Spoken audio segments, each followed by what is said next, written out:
Hey guys, welcome to this week's podcast episode. I have a really fantastic guest today, Robert Poole. He helps entrepreneurs go from operator to business owner and get free from the day-to-day operations in their business. This is really key concept about being an entrepreneur and business owner is working on versus working in your business. And I'm really excited about this conversation. So, Robert, welcome. Well, thank you very much for having me, Dr. Lou. I'm excited to be here. Yeah, all my friends call me Chris, so please do the same. Okay. I'm not into titles or, but I thank you. But so tell people about your background, your story, and how you got started. Yeah, absolutely. To give you the background again, I was an Army officer. I graduated from West Point, went into the Army, and then did a short stint in the Army and knew that in the long run that wasn't for me, and I wanted to get into business. So when I got out, I got into sales and did a variety of sales jobs for several years. And then I started a B2B marketing company with a business partner of mine. And we kind of went from zero to millions in business about 17 years or so. It's been actually 22 years since we've been in business. And unfortunately, my business partner passed away in 2017. I came into work one day and he didn't. And turns out he had a heart issue. And, it was one of those times in life where those inflection points where, you have to make some decisions, realize that for many years, use him as a crutch. One of us would go on vacation while the other one stayed around and that sort of thing. So I never had to really worry about those things. But suddenly I was in charge of this multi-million-dollar company, not enough time in the day, running around with the proverbial chicken with the head cut off.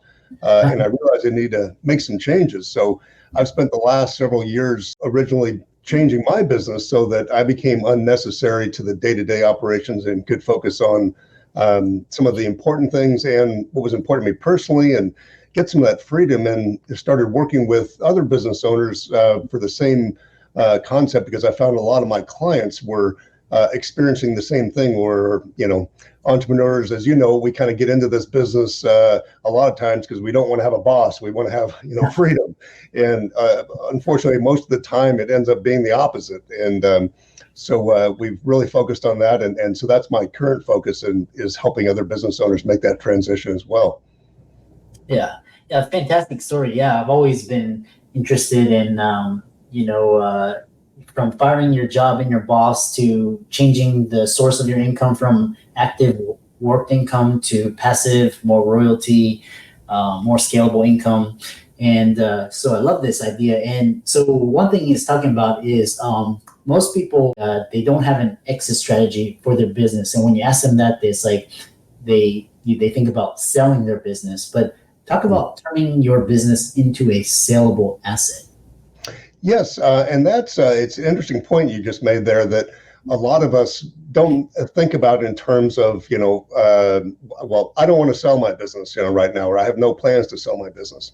But actually, it doesn't matter, because there's so many benefits to preparing it as if you were going to sell it that have nothing to do with the actual, opportunity that you did want to sell it.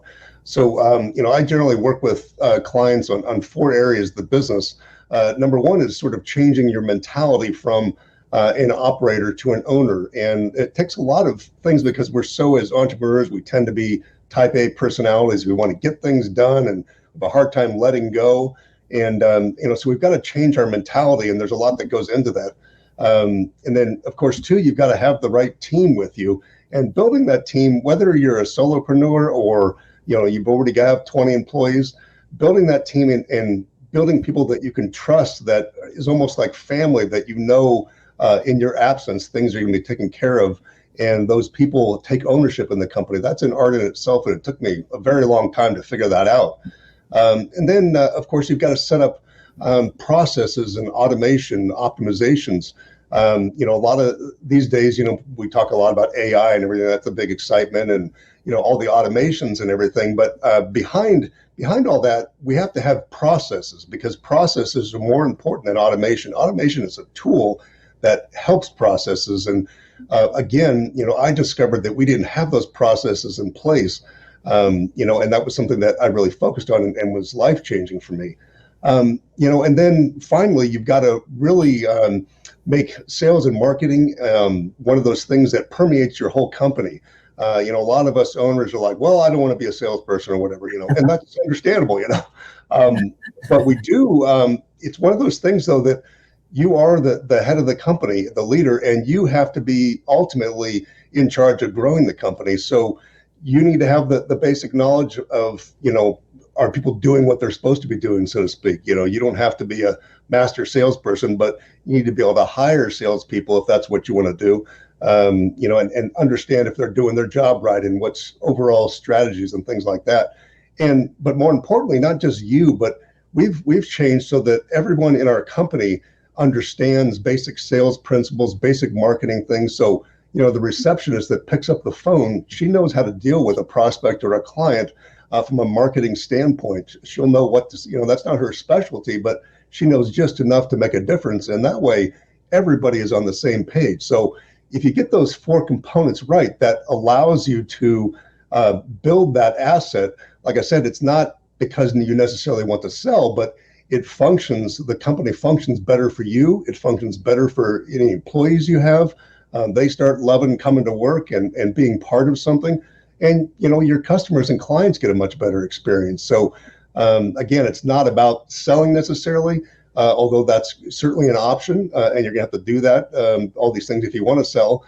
But it's more about what kind of company do you want to be. So that's a long answer, but hopefully that's what you're getting at there.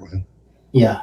One thing talking about valuations is interesting is why does the value of a business decline substantially if the owner is in operator mode versus owner mode?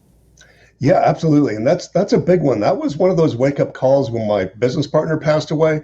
I'll never forget seeing, we had, as part of the estate planning, we had to have several valuations done of the company for a fair, equitable settlement and everything. And I remember sitting there and the evaluators basically said, well, your company was worth this amount, millions of dollars or whatever, but since there's only one of you now, and if something happens to you, the company pretty much goes under, well, it's worth about a third of what it would be. And so what outside investors and people that are potentially looking at your company, if they view you as integral to the company, and if something were to happen to you, even if you stayed on as an employee of the company in that scenario and they purchased the company, you're still so important that the company can't function without you. It becomes much less value for an outside investor, versus if we do this right and we set it up, we remove you as the owner, as a necessary person just to make it the company to run. It becomes much more valuable because then it becomes just an asset that is cranking out cash and is predictable over time. It doesn't have that because let's face it, it's a massive risk when you got all your eggs in one basket, so to speak. So that's where the value really gets killed by not converting yourself into an owner and sticking as an operator. Yeah, I love that, especially among physicians where for lack of a better term, we like to be in control and put ourselves in there, micromanage. But in the business world, it's kind of we have to develop systems and automation. I have a question. One thing is talking about this idea of systems, because now with AI here and robotics is coming. In the past, we could automate or we could leverage people and time, but now we have software. And so what is your thoughts on AI, robotics, and systems and automation? Yes, the way I look at it, and it is very exciting because we're all super excited to see what AI is going to become in the next few years. I was listening to a guy the other day talking about GPT-4, which we're on now. They said that GPT-5 that's coming out is just light years ahead of it, and so who knows where it's going to go. But I think it always comes back to humans. What tools allow us to do, like automation, even AI is a tool. It allows us to extend ourselves, to remove some of the things that we shouldn't be focused on, but we tend to focus on. I always use the example of a calculator. we can sit down and do the long math ourselves. We know we can do it, but is that an effective use of our time when we can have a calculator do it? No. And so all these tools that we have, all the automation, everything can save an enormous amount of time. They can do repetitive tasks, but what they do again is free us up to focus on the actual important things. And the important things, as good as AI will get, and well, maybe in 20 years it'll be so good, but in my vision, even AI can only go so far because you get dreamers and humans that come up with ideas. Try to come up with an AI that comes up with Steve Jobs, type of innovation, and that's difficult to do. So really what these tools do is allow us to become even more so owners, the strategists, the dreamers, the creators, the things that, well, quite frankly, that's what we want to be in the first place. So tools don't replace us as much as they allow us to, and they break free from some of those tasks that are that kind of dragging us down, quite frankly. So they release us and give us more freedom. It is kind of my view of the thing. Yeah, it's interesting because I'm finding myself moving more away from hired manpower to more software automation. But I think the hired manpower in the future is going to oversee the software and systems in place. So they're kind of like a checker, and while the software and automation kind of does the grunt work. Yeah, and I think the way I look at it is that the important thing, a lot of times we tend to focus on the automation because, let's face it, it's cool. I love it as much as anybody. I'm a tech nerd. The automation shouldn't replace process. Process should come first, and then automation kind of comes in behind and goes, okay, how can we do pieces of this process with automation? Maybe we can do the entire process with it. But the human part of it is the creative part of coming up with the process. Like I said, I think that's where the innovation comes from. So we got to be careful as entrepreneurs, as business owners, not to get wrapped up in the tool itself without forgetting why we're doing what we're doing. So, but you're absolutely right, though. Yeah, I love that. Yeah, it can never replace the human element, at least for now. But so one thing is talking about is how did people know whether they're being truly an operator or an owner? Is there a litmus test? How long does it take to create that transition? I'm curious about your insights. Yeah, it's interesting because that the change from operator to owner is really a spectrum. The way I look at it, there's I basically bought a job on one side as an operator. And a lot of us are in that position initially anyway. And then there's on the opposite end, I have complete freedom. I'm almost an investor in the sense that I, just check in every few months or something. So it's a process of moving towards that spectrum. The way I look at it, it's kind of like the game of golf. You can never win. All you can do is just get closer. But I would say to reach that, what I would call business owner level is that, if I was going to throw a litmus test out there, it'd be something like, can you, within a few days notice, go off to Tahiti or something and leave your phone at home, not contact your office and when you come back in a month, is your business still there? For one, is it, the door's still open? And more importantly, is it thriving? Is it growing without you? That's making the point that we want to make sure that our business eventually has got the right people in place, the right systems in place, the right automation. When we are taken out of the picture, that everything doesn't fall apart. And then more importantly, that things continue to grow. So if you look at it from that standpoint, as far as time, it really, of course, depends on where you're starting. If you're a solopreneur and, you're just getting your business starting, it's going to take a little bit longer, but you also have the advantage of not having all kinds of it's easier to turn a speedboat 180 degrees than it is to turn an ocean liner. So if you got no employees and you're starting out, it's a lot easier to make changes quick and easy than if you have 50 employees and all of a sudden you got to make changes there. So, so I would say, for the average business owner that I've been working with, probably, I would say a year to 18 months for a smaller business that might have, 2, 3, 4 employees, something like that. But the biggest thing is that I've found what really drives the time is the commitment on the part of the entrepreneur. Some of us, all of us, I think, have a hard time delegating and getting rid of things and changing that mentality. It's tough. We want to do it right. We want to do it our way because, hey, it's our business. The easier or the quicker that we can let go a little bit and we can start focusing on what I would call owner activities versus, operator activities, the faster that process goes. So a lot of times, what motivates people is that, my gosh, I'm working 80 hours a week. I don't even see my family. I feel like I'm going nowhere. Our company's flatlining because I just don't have enough time. That person is usually pretty motivated to get this done quick. Whereas, you're a solopreneur, things are going great. You're making good money. You work, 40, 50 hours a week. You're happy. You're not as motivated. So it may take you a little bit longer. So to answer your question in that sense, I think it really is about motivation is really what drives the time. Yeah. And how do entrepreneurs get started making this shift? For a lot of people, they've been solopreneurs. I know a lot of, physician practices, they've kind of how do they start removing themselves from the equation?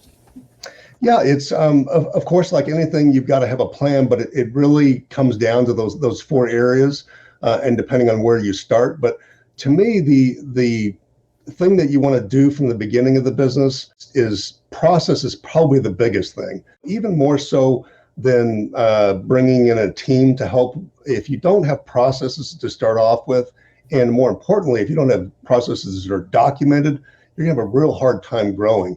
So, if let's just say it's just you, and you're like, how do I start? You do certain things over and over and over again, and you do them probably well because that's how you got into the business.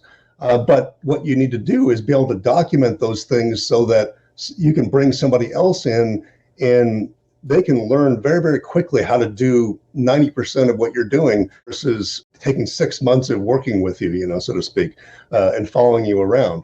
Now, it obviously depends on how technical, the work you're doing and that sort of thing. But I think that's probably the biggest thing is to start with some sort of process oriented where you're looking at, okay, how do I optimize our sales process? How do I set it up? How do I sit down? What happens when, let's say most of your sales come from referrals? What happens when that person first calls you? What do you do next? And you create those steps and you document that. And which is not fun, as entrepreneurs, we're busy, positions in particular, you don't have time to sit around. So a lot of times, what we've done in our company works very effectively is, it depends again on the job, but let's just say it's an administrative type of thing. Like we had an instance where a gal she was a very technical type of thing, and it wasn't a technical skill that you would put up a job posting for, and there's a gazillion of them out there. It was data analysis, but it was very specific to our company. And so what we did, because we said, she's like, how do I document this? This is, it's overwhelming. And so what we did is we found a sort of documenting specialist, and I apologize, I've forgotten the title of her job, but basically she was a contractor that came in and she had this person screen record what she was doing, just turn on the recorder and do it throughout the day. And she was practiced in making policies and training manuals and things like that. And so she could just take that work that person was doing, even though that person couldn't explain everything. And they were able to turn that around and put it into sort of very easy to learn tutorials and training and that sort of thing. And it wasn't that expensive, but but like that. And the reason we did that is because this person was leaving the company and we didn't want that knowledge to leave with her. So when we brought in the person that was her replacement, in the past, it would have taken literally a year for that person to get up to speed on all this stuff. She was good in a month. And it was because of this documentation process. So, if a physician has, let's say their physician assistant, I'm sure they've got processes and things that they do, on a daily basis, how they do things. And what a lot of us end up doing is if we're going to hire somebody new, we bring it in, we have it shadow the other person, so to speak, And unfortunately, that just takes forever sometimes. The process is probably the easiest way to, again, it doesn't, but sometimes where we get paid the big bucks in business is by doing the unexciting, boring things that are not real flashy. But that's probably the number one thing I would start with. Yeah, yeah, I love that. One thing, well, the other questions, it's really interesting is just kind of finding ways to just like remove yourself, free up your time, and whether you can hire somebody or find other solutions, training as well. The other question is because there's ESOPs, there's like employee stock ownership plans. So for business owners to get their employees vested and invested in the business so they don't quit and just run away, and what is the ideal role for employees? Should they be just employee, or they should be think of it as ownership? I'm a big fan of Apple, Amazon, all these different products. Tell us more. Yeah, absolutely. And it is an excellent point, Chris, because that was one of the things that I missed for many years. My attitude around in military was kind of hardcore, and you pay them enough and money is all that matters to it, though. Survey after survey, you'll see it. Things like, are they making a difference? Are they getting fulfillment out of their job? Do they enjoy who they're working with? All those types of things. They had a idea of how to create that until I went through that whole idea, that whole situation with my business partner. And I realized it really is about culture. Like you mentioned, big companies like Amazon and Apple have a certain culture to them. And I always, it's a pet peeve of mine that, when I start to hear what I would call corporatenese, lots of big words and ways of saying absolutely nothing by, so I always blew off like cultures. Oh, that's one of those fluffy things that doesn't matter. But I realized, though, that it actually does matter. And it's not just for large, corporations. It's for two-person operations.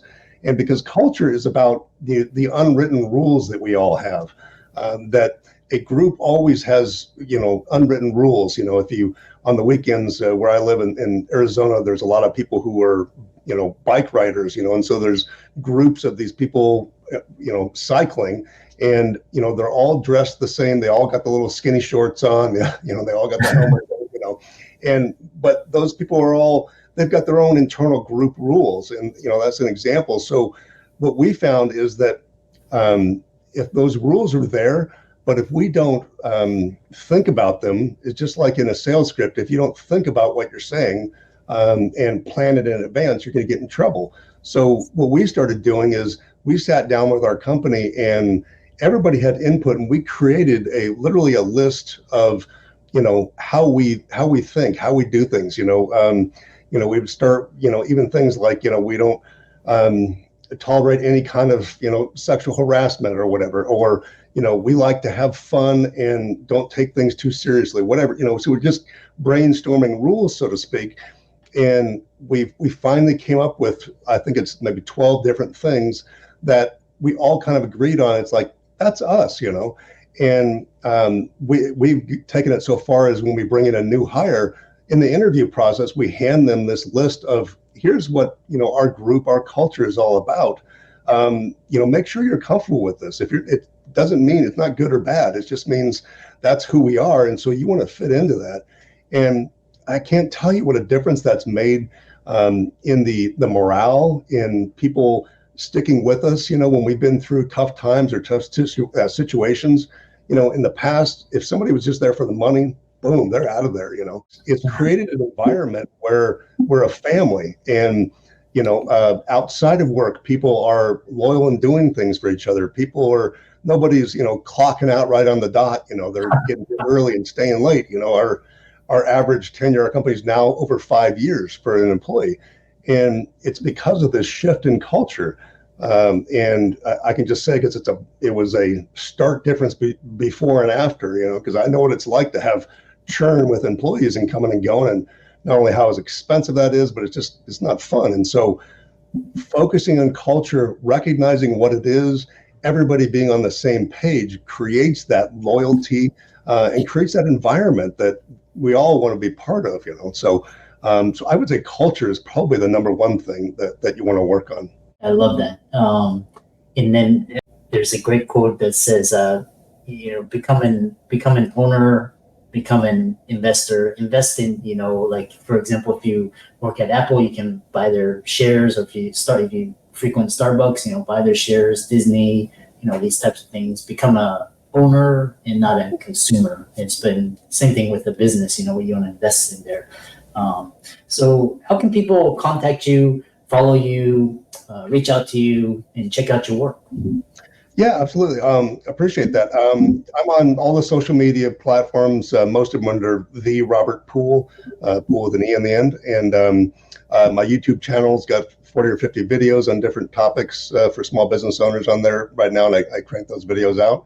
And I also wanted to make a special offer to your audience. I was thinking about it before the show, and I do group coaching, and I do a limited individual coaching, but since I only have so much time, as you know, but I'd like to offer the first 3 people that contact our office, complimentary 30-minute session, and we can talk about some of the stuff, where you are in your business, and what's it going to take to get you out of there and get that freedom and all the other benefits that we talked about. So, if you want to take those ideas and run with them, great. If you want my help in implementing, we can talk about that, but certainly not a sales presentation or anything like that. So, but you can reach us also our website, Total Business. But so I'm out there to be more than willing to help any of your audience. You're my people, so to speak. So I'd love to speak with anybody. Yeah, I know a lot of doctors, professionals would be interested in learning how to become an owner as opposed to operator. And let's thank Robert for coming onto the show, dropping nuggets of wisdom. All of his resources will be in the links and show notes. And with that, thanks so much for coming onto the podcast. Great. Thank you, Chris. Pleasure.